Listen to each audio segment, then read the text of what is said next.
Hello বন্ধুরা, কেমন আছো সবাই? আশা করি সবাই খুব খুব ভালো আছো। আমি ভালো আছি। আবারও চলে এলাম একটা ফ্রেশ ছোট্ট ব্লগ নিয়ে। তো লাস্ট দুদিন খুব ব্যস্ত ছিলাম, ঠিকঠাকভাবে ব্লগ করতে পারিনি। আর আজকেও সকাল থেকে আমি একদমই সময় পাইনি। দুপুরবেলা বাড়িতে এখন খেতে এসেছি, তো ভাবলাম একটু গল্প করতে করতে খাই তোমাদের সাথে। একটু গল্প করা হয়ে যাবে, একটা ব্লগও হয়ে যাবে, সব কিছুই হয়ে যাবে। আর আজকে মা কী কী খাবার করেছে আগে একটু খাওয়ার শুরুতে বলে দিই। মা করেছে আজকে, এটা হচ্ছে কচুর লতি। একটু দূর থেকে আর কি, এই দেখো কাছ থেকে দেখাচ্ছে, এটা হচ্ছে কচুর লতি। এটা হচ্ছে বাঁধাকপির চচ্চড়ি। আর এটা কি মা? এটা কি ভাজা জানো? এটা মূলো ভাজা, আমার ফেভারিট। আর এ দেখো মূলো ভাজা। তো এই হচ্ছে আজকের খাবার। আর স্পেশাল একটা জিনিস, সেটা হলো ইলিশ মাছ ঝাল। ঝাল তো, ইলিশ মাছের ঝাল। তো যাই হোক, শুরু করি। আর মাও বেড়ে নিয়েছে, মার থালা পাশে, দুজন একসাথে খেতে বসেছি। আর আজকে আমার বউ বাড়িতে নেই, ও আজকে ওর বাড়িতে বেড়াতে গেছে। তো কালকে আবার চলে আসবে যদিও। তো আজকে আমি আর মা দুজনে একলাই বাড়ি আছি, তো খাওয়া দাওয়া করছি। তো একটু ব্লগ করতে পারছিলাম না, মনটাও খারাপ লাগছিল। আসলে বিভিন্ন কাজের মধ্যে ছিলাম, বিভিন্ন টেনশনের মধ্যে ছিলাম। আর ব্লগ করতে গেলে না, একটু টেনশন ফ্রি না থাকলে ঠিক ভালো লাগে না। যাই হোক, দারুণ লাগছে। মূলো ভাজা তেল তেল করে করেছে মা, এটা ভাত দিয়ে মেখে খেতে কিন্তু জাস্ট অসাম অসাম লাগছে। যা কাঁচা লঙ্কা আছে, জাস্ট ফাটাফাটি ফাটাফাটি। এই মূলো ভাজা তেল তেল করে ভাজলে না, শুকনো শুকনো করে বেশ অনেকটা ভাত খাওয়া যায়, বেশ টেস্টি লাগে, দারুণ লাগে।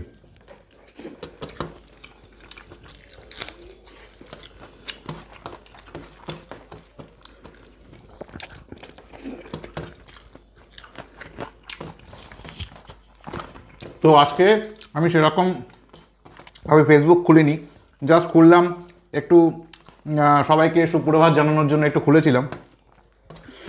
খুব বেশি সময় ফেসবুক ঘাটিনি। তো আজকে কার বাড়িতে কী রান্না হলো, কে কী দিয়ে খেলে, ঠিকঠাকভাবে দেখা হয়নি। তো কমেন্ট বক্সে অবশ্যই জানিও কিন্তু। আর আমার ভিডিওগুলোকে তোমরা দেখো, সাপোর্ট করো, কমেন্ট করো, এটা আমার সত্যি খুব ভালো লাগে। যার জন্য কি, মুড অফ থাকলেও, হাজার ব্যস্ততার মধ্যে থাকলেও আমি চেষ্টা করি একটা ব্লগ করে নেওয়ার।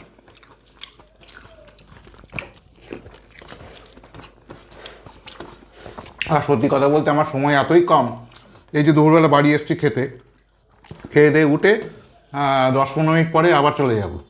তো এইটুকুনি আমার সময় দুপুরবেলা। তা আলাদা করে কি করব বা ব্লগ, বা আলাদা করে কথা বলার সময় পাই না। যার জন্য খেতে বসেই তোমাদের সাথে একটু গল্প করে নিই, ভালোই লাগে।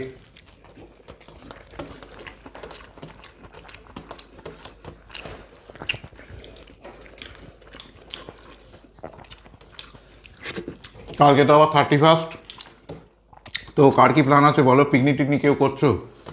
তো আমার সেরকম কোনো আপাতত প্ল্যান নেই। এখন দেখা যাক, কালকে মোনা বাড়িতে ফিরুক, দুপুরবেলা পরেও ফিরবে, কি বলে দেখি। তো এই বছরটা না, যত তাড়াতাড়ি শেষ হবে ততই ভালো। বছরটা একদম ভালো কাটেনি সত্যি কথা বলতে। মা অনেক দিন ধরে বলছিল একটু কচুর লতি আনার কথা। তো কচুর লতি এনেছি। আমার খেতে যে অতটা ভালো লাগে তা না, মার ভালো লাগে বলে এনেছি। আমার লাগে ওই একরকম লাগে। আমি খাই না এমন কোনো জিনিস নেই, আমি সব কিছুই খাই, এভরিথিং।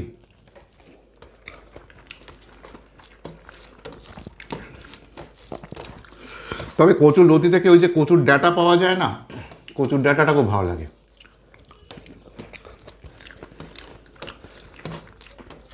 কচুর লতিটা কিরম একটা যেন লাগে।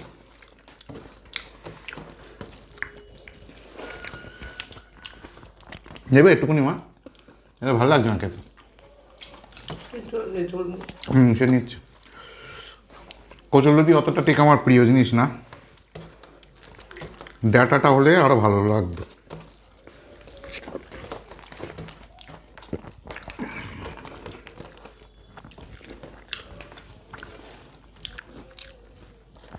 আর মা এটা খুব সুন্দর করে, ওই বাঁধাকপির চচ্চড়ি, মা আবার এটাকে চচ্চড়ি বলতে বারণ করে। মা বলে পাঁচমিশালি তরকারি মেশানো থাকলে তবে সেটা হয় চচ্চড়ি, এটা চচ্চড়ি বলবি না। এই বাঁধাকপি চচ্চড়ি দিয়ে ভাত, রুটি, পরোটা, লুচি সব কিছু ভালো লাগে। আর ফুলকপি আর বাঁধাকপি খেয়ে খেয়ে খেয়ে খেয়ে তাও পূরণ হচ্ছে না। আজকেও এনেছে ফুলকপি 2 কেজি 300।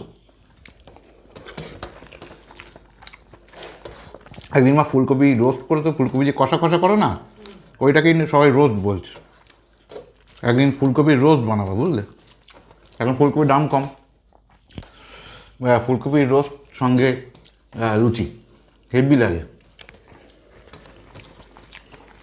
লুচি নাও পরোটা, দারুণ লাগে খেতে। তো ঠান্ডা আর পড়লো না, মানে সকালের দিকে মানে মাঝরাতের থেকে একটু ঠান্ডা ঠান্ডা মতো লাগে। ওই সকালবেলা ওই 9টা পর্যন্ত ঠান্ডাটার আয়ু, তারপরে ঠান্ডাটা একদমই কেটে যাচ্ছে। আবার সন্ধ্যের পরে মানে একদম রাত হয়ে যাওয়ার পরে আবার একটু একটু একটু একটু করে পড়বে। তো সবাই বলছিল যে এই বছর নাকি ঠান্ডা প্রচুর পড়বে, মানে এই হবে তাই হবে। তো কোথায় কি, কিছুই তো না। এই এখন সবে চান করে উঠে খেতে বসেছি, মনে হচ্ছে হালকা করে যদি ফ্যানটা একটু সরা যায় খুব ভালো হয়, যেমন এরকম একটা ব্যাপার।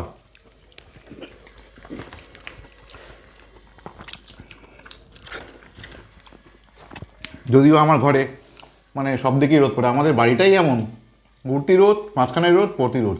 একটা ঘর বলে কথা না, আগের দিনে বলছিলাম আমার ঘরের কথা, অ্যাকচুয়ালি ঘর না, আমার বাড়ির প্রত্যেকটা ঘরেরই একই অবস্থা। মানে এমনভাবে মানে রয়েছে মানে জিনিসটা যে উঠতি রোদও পড়ে, মাঝখানে রোদও পড়ে, আবার পড়তি রোদও পড়ে, বুঝতেই পারছো। মানে শীতকালে কনকনে যে ঠান্ডা হবে ঘরের মধ্যেটা, আমার ওরকম হয় না। একদিক থেকে শীতকালটা ভালো, কিন্তু গরমকালে কি কষ্ট, কি কষ্ট, বাপরে বাপ। মানে এটা আমার মতো যাদের অবস্থা তারা ছাড়া কেউ কল্পনা করতে পারবে না। একটুখানি ভাত দাও তোমার, একটুখানি ভাত লাগবে। ভাতটা লাগতো না, আসলে ইলিশ মাছের ঝাল তো আমার খুব প্রিয় আর কি।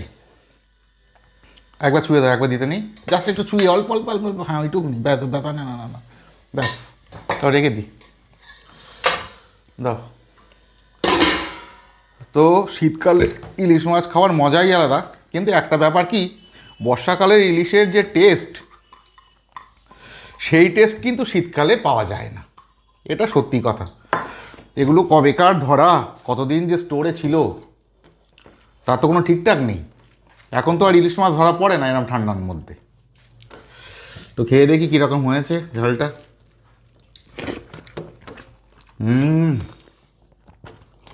ভালোই হয়েছে, ইলিশ মাছের গন্ধ ভুরুর করছে, স্বাদও ভুরভুর করছে, ভালোই লাগছে। এবছর আর ইলিশ কিনবো না, বুঝলে মা?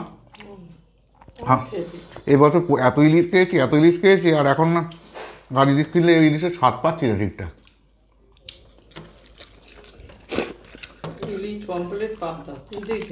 এবছর না ইলিশ, পমফ্রেট, পাবদা, এই বর্ষাকাল থেকে 3টে মাছ এত খাওয়া খেয়েছি যে একটু পাল্টাতে হবে এবার। বরং রুই কাতলা কম খেয়েছি। আর এবছর বাজারে ইলিশের আমদানিও ছিল ভালো।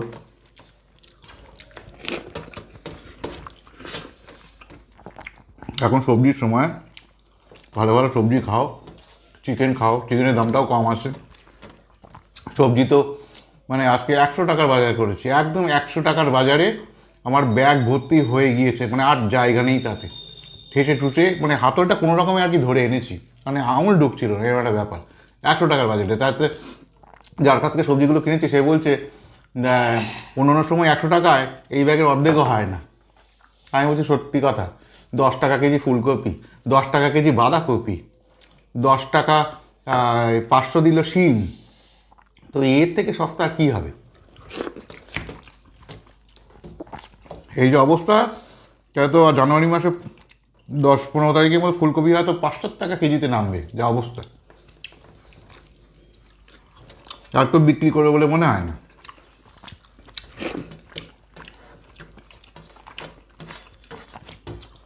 যখনকার জিনিস তখন খেতে যে মজাটা লাগে না, অন্য সময় খেতে অতটা মজা লাগে না।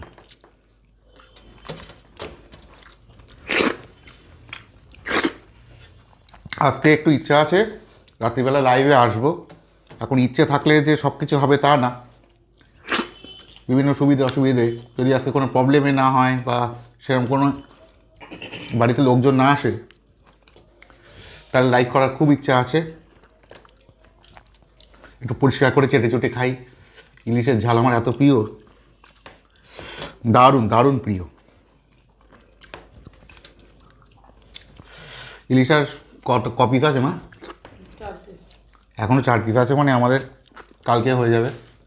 এখন আগামীকালও আমরা ইলিশই খাবো, তারপরে অন্য কিছু।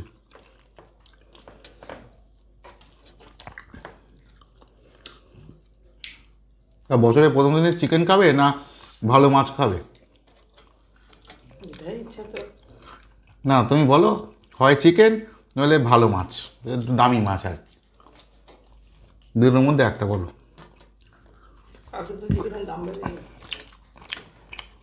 কালকে চিকেনের দাম বেশি হবে? হ্যাঁ তাও হতে পারে, তাকে আজকে কিনে রেখে দেবো, বলা যায় না। হয়তো 31 তারিখ কালকে, আর তারপর দিন 1 জানুয়ারি চিকেনের দামটা হয়তো ট্যাক করে বেড়ে যাবে। আজকে কি কিনে রেখে দেবো? তাই ভাবছি আজকে কিনেই রেখে দেবো, বলা তো যায় না, যদি আজকে সস্তায় পাই রাত্রিবেলা।